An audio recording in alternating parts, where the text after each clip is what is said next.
Welcome to another lecture of Biology on Earth. In this video, we are going to discuss about biotic community and various characteristics of biotic communities, which include the community boundaries, community classification, community complexity and stability and diversity of community.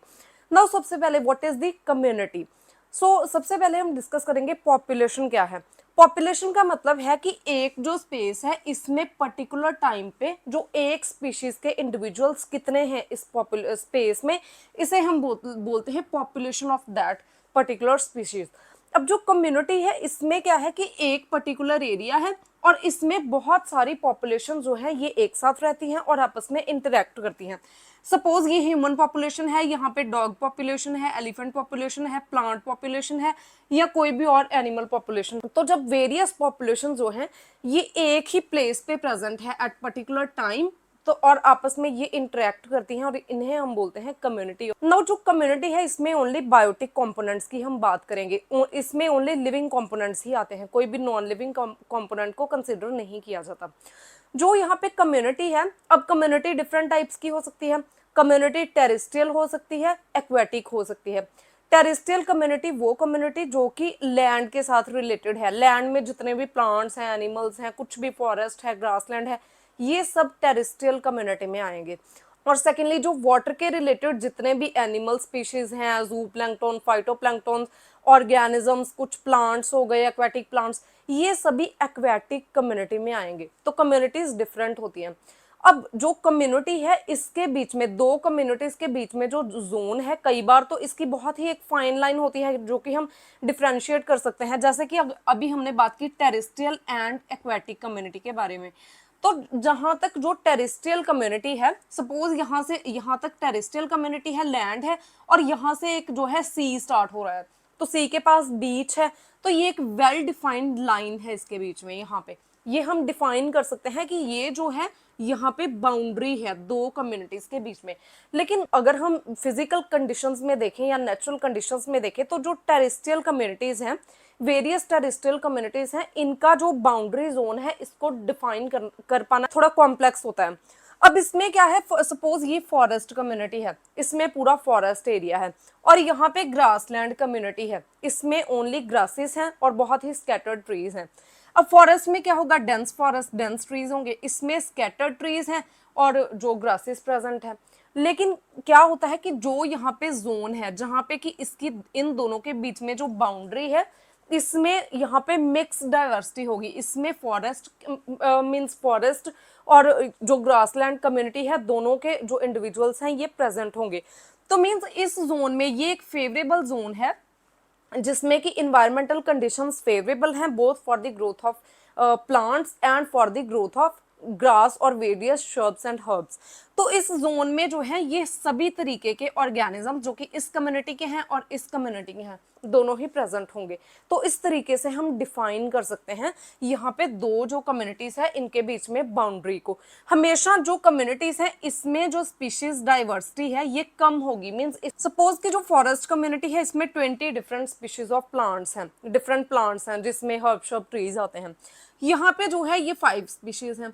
तो जो ये वाला zone होगा यहाँ पे species diversity हमेशा ही ज्यादा होती है, जैसे कि यहाँ पे 25 स्पीशीज होंगी, दोनों की स्पीशीज जो है ये प्रेजेंट होंगी।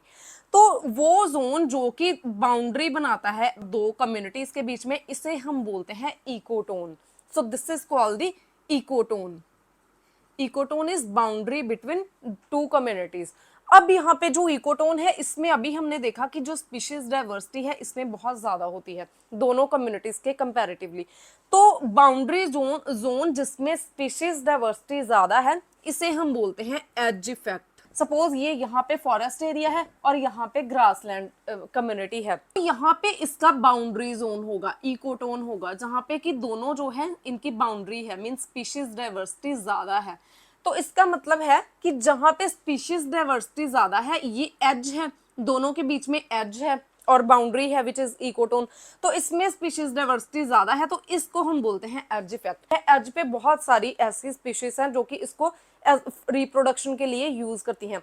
तो वो स्पीशीज जो कि इस एज को रिप्रोडक्टिव पर्पस के लिए यूज करती हैं, इन्हें हम बोलते हैं एज स्पीशीज, और वो स्पीशीज जो कि एज पे रहती हैं।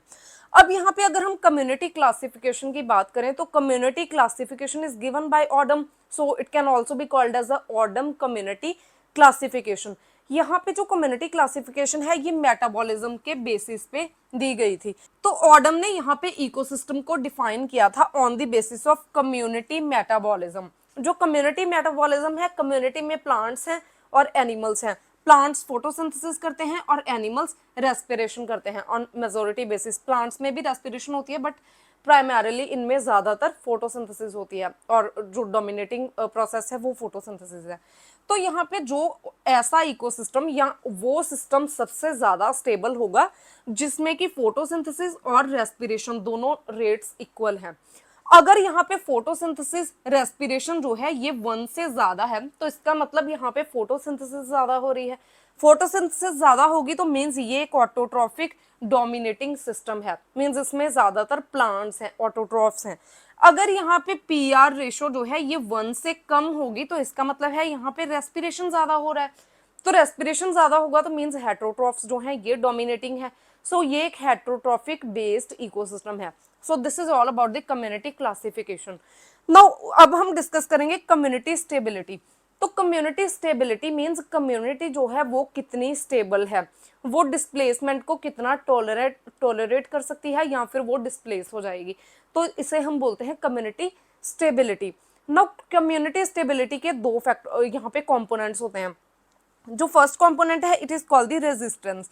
रेजिस्टेंस का मतलब होता है ability to avoid displacement. Suppose कोई भी डिस्टर्बेंस आई तो जो कम्युनिटी है वो उस डिस्टर्बेंस को कितना अवॉइड कर सकती है या कितना टॉलरेट कर सकती है, इसे हम बोलते हैं resistance of that community. So ability to avoid displacement and tolerance of community towards any disturbance. अगर हम फॉरेस्ट फायर की बात करें तो फॉरेस्ट फायर एक बहुत कॉमन फिनोमिना है। फॉरेस्ट जो ज्यादा बड़े फॉरेस्ट होते हैं इनमें फायर होती रहती है, लेकिन जो फायर की इंटेंसिटी है ये स्टार्टिंग में बहुत लेस होती है, फिर धीरे धीरे फायर बढ़ती है। लेकिन जो फॉरेस्ट है ये बहुत बड़ा एरिया है, तो अगर यहाँ फॉरेस्ट फायर हो रही है तो इसकी इंटेंसिटी कम होगी, ये पूरे फॉरेस्ट को डिस्ट्रॉय नहीं कर पाएगी, उससे पहले ही फॉरेस्ट फायर को कंट्रोल कर लिया जाएगा। तो ये है फॉरेस्ट की रेजिस्टेंस कि जो फॉरेस्ट है ये पूरी तरीके से इस डिस्टर्बेंस जो कि फायर है इससे डिस्ट्रॉय नहीं हो रहा, ये रेजिस्टेंट है टुवर्ड्स दिस फायर। अब जैसे हम अमेज़न फॉरेस्ट की बात करें तो अमेज़न फॉरेस्ट में जो फायर्स हैं ये बहुत कॉमन है, लेकिन कभी हमने ऐसा सुना है कि जो अमेज़न फॉरेस्ट है ये पूरे का पूरा ही डिस्ट्रॉय हो गया, तो ये पूरे के पूरा डिस्प्लेसमेंट इसकी नहीं होती, ये जो फॉरेस्ट है इसकी रेजिस्टेंस है। Now second factor is called as a resilience. Resilience means ability of community to regain its original state quickly after displacement. जैसे हम यहाँ पे अगर ग्रासलैंड की बात करें तो ग्रासलैंड में अगर कोई भी फायर लगता है तो ग्रासलैंड में क्या है, ग्रासलैंड कम्युनिटी है, वेरियस टाइप ऑफ ग्रासेस हैं, हर्ब्स हैं, श्रब्स हैं और स्कैटर्ड ट्रीज हैं।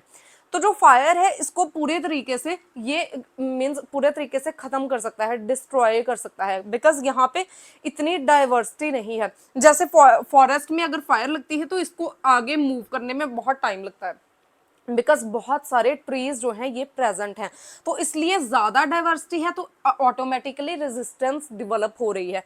लेकिन ग्रासलैंड में क्या है, एक बार फायर लगेगी तो पूरा ये रिप्लेस हो सकता है।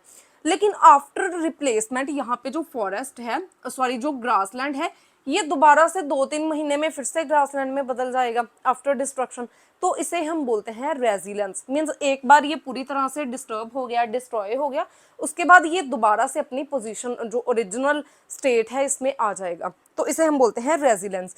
लेकिन अगर फॉरेस्ट जो है ये एक बार पूरे तरीके से डिस्ट्रॉय हो जाए तो इसको डेवलप होने में, दोबारा से डेवलप होने में 100 to 200 इतने ईयर्स लगते हैं। Complex communities are more stable. Means community जितनी ज्यादा कॉम्प्लेक्स होगी, जैसे फॉरेस्ट है तो फॉरेस्ट बहुत जो कॉम्प्लेक्स है, कॉम्प्लेक्स मींस यहाँ पे स्पीशीज बहुत ज्यादा हैं, स्पीशीज डाइवर्सिटी बहुत ज्यादा है।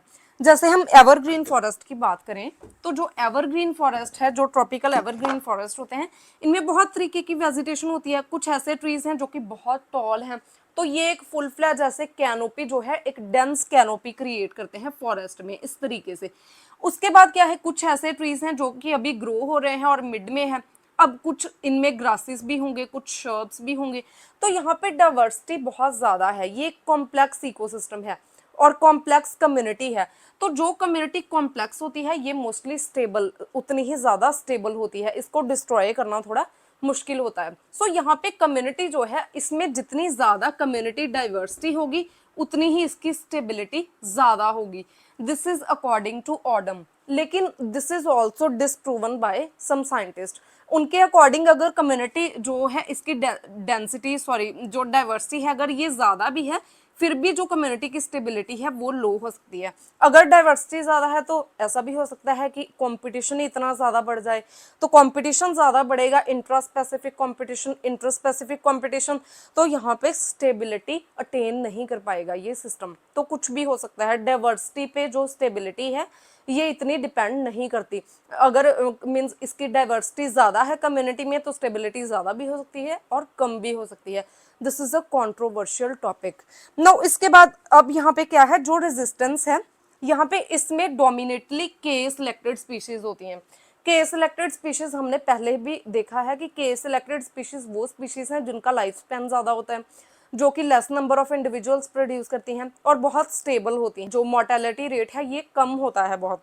जो रेजिलेंस है इसमें डोमिनेटली आर सिलेक्टेड स्पीशीज होती हैं, वो स्पीशीज जिनका लाइफ स्पैन बहुत शॉर्ट है, ज़्यादा स्टेबल नहीं है, जल्दी ही इनमें मोर्टेलिटी होती है, मीन्स मोर्टेलिटी रेट बहुत ज़्यादा होता है, अनस्टेबल होती हैं। जैसे कि इंसेक्ट्स की अगर हम बात करें तो इंसेक्ट जो पॉपुलेशन है ये एक टाइम पे बढ़ती है और क्लाइमेट चेंज होगा तो एकदम से कम हो जाएगी।